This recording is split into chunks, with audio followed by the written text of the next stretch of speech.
radio-imo.fr, l'information immobilière.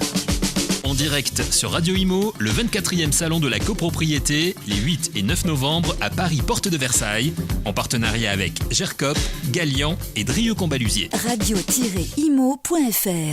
Un salon de la copropriété, toujours installé à la porte de Versailles, dans le hall 7.3 de ce parc des expositions. Et donc 3 partenaires qui nous suivent, mais également un autre partenaire qu'on connaît bien sur l'antenne de Radio Imo. Et je vous laisse tout de suite, mon cher Gilles, nous présenter de qui il s'agit. Merci Olivier, c'est avec grand plaisir que nous recevons maintenant Olivier Safar, administrateur de biens, président de la commission copropriété à l'UNIS et président délégué Île-de-France UNIS aux événements. Donc l'UNIS est un acteur majeur de la copropriété, donc vous êtes naturellement présent à nouveau cette année sur ce salon de la copropriété, et donc je vous laisse nous expliquer, nous exposer tout ce que vous y faites. Merci beaucoup, bonjour à tous, bienvenue au Salon de la copropriété qui est un point important. Nous sommes ici pour l'UNIS en train d'organiser de nombreuses conférences et formations pour les copropriétaires, les membres des conseils syndicaux qui ont besoin de comprendre les différentes évolutions des textes. Nous avons ce que nous appelons les universités de la copropriété où nous présentons les différents points, les analyses. Aujourd'hui, nous avons organisé une université de la copropriété sur la loi Allure et ses nouvelles obligations, avec comment les comprendre, comment les mettre en œuvre et comment effectivement voir quelles sont les résolutions qu'on va devoir voter en Assemblée générale. Hier, nous avons parlé des travaux dans le budget prévisionnel, travaux d'entretien et de maintenance courant, et travaux hors budget prévisionnel. Et surtout avec la nouvelle création du fonds travaux dans la loi Allure qui fait hurler tous les syndics et les copropriétaires, et ils ont raison, parce que c'est pas simple à mettre en œuvre et c'est compliqué surtout pour l'utilisation. Alors, les copropriétaires sont demandeurs de plus en plus de ces formations, de ces informations, les conférences que vous organisez, qui ont de plus en plus de succès ? Oui. Alors, aujourd'hui, on voit les choses, c'est que effectivement, les copropriétaires viennent de plus en plus nombreux à ces informations, à ces formations, aux conférences. Hier, sur la partie travaux et fonds de travaux, il y avait pratiquement plus de 200 personnes dans la salle. Donc, on voit qu'effectivement, ça fait du monde et que les informations sont nécessaires et les questions qui sont posées sont des vraies questions, sont des questions pertinentes avec des difficultés de compréhension et surtout de mise en œuvre. Et c'est ça aujourd'hui qui est important, c'est d'avoir les relations avec nos conseillers syndicaux, avec nos copropriétaires, de leur expliquer comment ça marche parce que c'est pas simple pour tout le monde. C'est vrai que nos législateurs et parfois nos anciens ministres du logement n'ont pas toujours écrit la loi Allure avec des termes juridiques, voire comptables, qui fait que parfois c'est un peu difficile. Alors on y reviendra tout à l'heure sur l'évolution de la loi. Vous avez l'UNIS à son stand aussi, vous me disiez que vous receviez beaucoup de monde depuis hier ?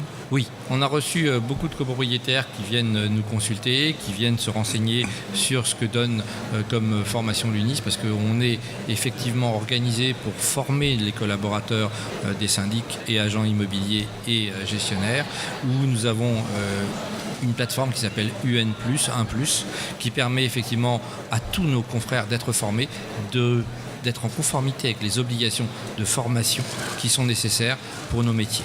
Et c'est vrai qu'on en a besoin tous les jours. Et je crois que le but du jeu, c'est de comprendre comment ça marche, c'est de former nos collaborateurs pour qu'eux aussi puissent expliquer en Assemblée générale les différents points. Pour pouvoir le faire, il faut qu'ils aient d'abord compris. Pour comprendre, il faut qu'on les ait formés. Et ça, c'est un point important. Alors, tout à fait, la formation, c'est une problématique aussi dont on s'occupe. On a échangé hier au sein de l'association, notre association de gestionnaires, la NGC. La formation, la compétence, l'élévation de la compétence des collaborateurs, gestionnaires, comptables est extrêmement important. On le voit en assemblée générale. On est très pédagogue. On explique le fonds travaux tous les soirs, puisque c'est une question qui est à l'ordre du jour et qui revient chaque année, puisque tous les ans, il faut la revoter. Alors, c'est vrai que la loi Allure, comme vous le disiez, a été rédigée dans des termes juridiques, comme vous expliquiez, pas forcément très nets, pas très limpides. J'imagine aussi que c'est pour cette raison que les besoins de conférences et de formations se multiplient. Oui. Donc il y a le projet Gréco, on en a déjà parlé hier, hein, c'est vraiment l'actualité un peu chaude. Le projet Gréco qui est sorti la semaine dernière. Moi personnellement j'en ai pris connaissance la semaine dernière, enfin il y a 15 jours. Le Gréco, c'est le groupe de recherche en copropriété. C'est un groupe qui a été créé par la Chambre nationale des experts en copropriété, qui n'a rien à voir avec ni les ministères de la justice ou du logement, enfin cohésion des territoires aujourd'hui, ni avec les syndicats professionnels que sont l'UNIS ou la FNIL. C'est un groupe de travail qui était là pour améliorer la loi actuelle de la loi de 65, faciliter, j'allais dire, la compréhension par tous et surtout simplifier. Utiliser les dernières jurisprudences pour mettre à jour la loi en fonction des évolutions. Et ça, c'est un point important, c'est une demande nombreuse de nombreux praticiens, mais aussi effectivement des magistrats et des avocats, parce que dans certains cas, ça complique les choses de se dire ça c'est écrit dans le texte, mais la jurisprudence c'était ça. Est-ce que je dois appliquer la jurisprudence ou est-ce que je dois attendre d'aller devant le tribunal pour faire valider les choses?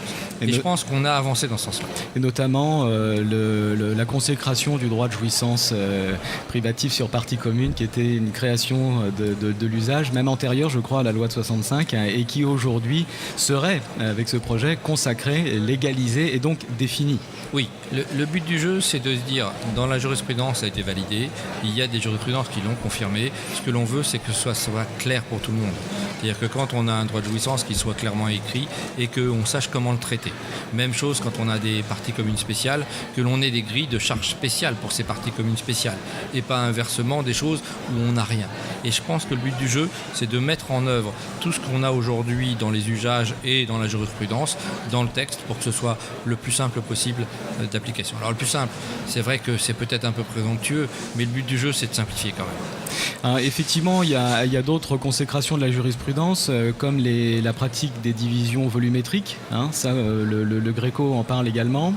Il y a aussi une initiative en termes de gouvernance, oui. Où on parle d'un conseil d'administration pour des immeubles, on va dire les gros immeubles, on ne va pas rentrer dans le détail du nombre de lots, c'est 100 lots à peu près. Là, est-ce qu'on est dans cette tendance un peu de la cogestion qu'on voit? On est dans la tendance de l'organisation, on va dire, non pas d'un conseil syndical simplifié, mais d'un conseil syndical un peu plus compliqué.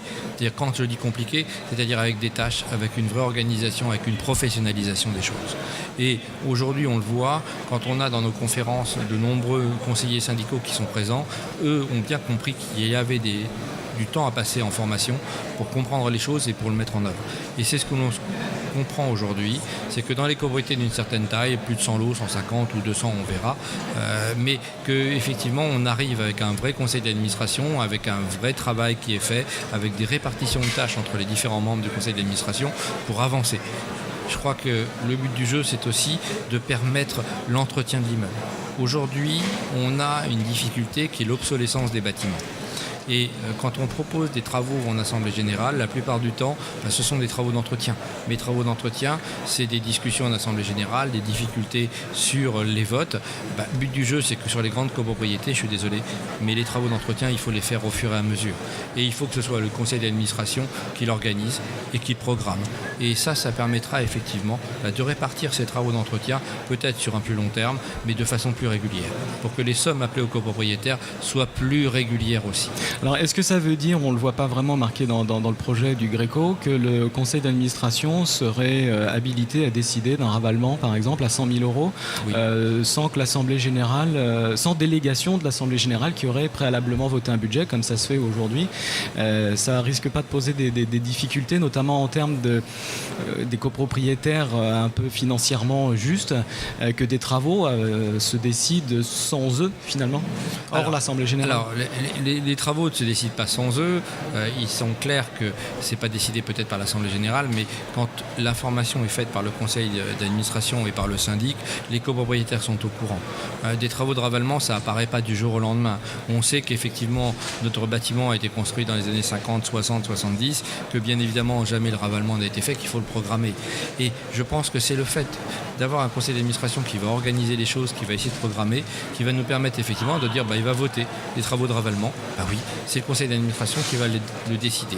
Et tant mieux. On va essayer de l'organiser. En revanche, le but du jeu, c'est pas d'assommer les copropriétaires sur les sommes à payer, c'est de l'organiser. Et ça, c'est le rôle et du syndic et du conseil d'administration dans ce projet-là. Alors, au travers de cette réflexion, effectivement, moi, j'y vois que du positif parce qu'un organe plus restreint permet d'être plus efficace, de prendre des décisions plus rapidement. Quelque part, le super conseil syndical, le conseil d'administration, conseil de gestion, on verra comment on l'appelle. Oui, ça c'est le terme à définir. À nous, ce n'est qu'un projet. On n'est pas dans les propositions de loi ou dans les projets de loi. C'est le projet, effectivement, de rédacteurs qui sont juristes, mais aussi notaires, avocats et syndics de copropriété. Il est perfectible, il est amendable. Je sais qu'à l'UNIS, on a fait des propositions pour modifier certains points, pour être un peu plus en direct avec le rôle du syndic et en proposant certaines modifications. Mais c'est toujours bien évidemment une base de travail. C'est pas du tout quelque chose d'abouti complet. C'est au contraire un projet de simplification et on est à l'écoute en qualité de membre du GRECO des différentes propositions des uns et des autres pour nous permettre de le proposer de façon plus cohérente pour tout le monde. Alors on en est où de ces rumeurs d'ordonnance ? Ça passera par ordonnance ou ça ? J'en ai aucune idée. Je ne suis pas du tout ni au ministère de la cohésion des territoires et encore moins à la chancellerie. Je ne sais pas. Quelle est la position de l'UNIS ? L'UNIS aujourd'hui avait pris connaissance des projets du GRECO, avait déjà travaillé sur le projet en proposant certains amendements ou modifications. Le projet avait été transmis à la chancellerie, je rappelle, au mois de juillet. Il a été transmis au ministère de la cohésion des territoires début septembre, puisque c'est le ministère qui avait demandé effectivement si on avait des projets ou des volontés de modification dans le cadre de leur organisation d'ordonnance. Nous l'avons transmis au titre de l'UNIS. C'est vrai. Mais ça ne veut pas dire qu'on va le voter ou que ça sera voté par ordonnance, je n'en sais rien. Je ne suis pas malheureusement informé de tous ces points-là. Peut-être une dernière chose sur le GRECO. Dans le groupe du GRECO, j'ai vu que 2 administrateurs de biens, 2 gestionnaires de copropriété dont vous siégeaient. Oui. C'était important ça que 2 professionnels. Quel a été l'apport ? On est même 3, mais c'est pas très grave. Mais l'apport est important. Pourquoi ? Parce que même si on est tous juristes, on est tous les jours en assemblée de copropriétaires ou en réunion et on voit les difficultés. Et il faut qu'on puisse effectivement parler de la réalité, de ce qui se passe, de ce que comprennent aussi les copropriétaires et les conseillers syndicaux pour pouvoir proposer une adaptation plus claire et plus cohérente de la loi de 65. Personnellement, à la fin de la lecture du texte, j'ai senti, c'était mon impression, un rééquilibrage entre les obligations du syndic, les obligations des copropriétaires. On sent qu'il y a ce projet est plutôt favorable, bon pour les professionnels. Plutôt bon pour les professionnels. Ce projet, il est bon surtout pour le syndicat des copropriétaires. Parce que je crois qu'on a oublié à un moment l'intérêt de la personne morale qu'est le syndicat des copropriétaires. L'immeuble, certains copropriétaires ne veulent pas faire de travaux, on comprend.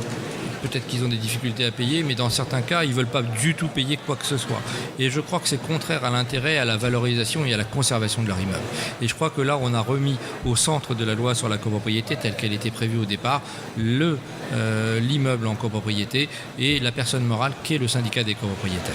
Et ensuite, effectivement, c'est d'organiser la gestion de façon un peu plus claire, un peu plus simple, ou de faciliter en tout cas la prise de décision. Très bien, en tout cas le débat est ouvert, il est passionnant, la réécriture de la loi du 10 juillet 65 et je vous remercie Olivier Safar. Merci à vous et à bientôt. À bientôt. Merci à tous les deux et puis n'oubliez pas d'aller sur le stand de l'UNIS. Il reste encore toute l'après-midi. Il reste toute l'après-midi et il y a encore de nombreuses conférences cet après-midi sur différents points. Et sur le stand de Safar, vous êtes les bienvenus avec grand plaisir. Merci à vous Olivier Safar, à très bientôt sur Radio Imo. Radio-imo.fr, l'information immobilière.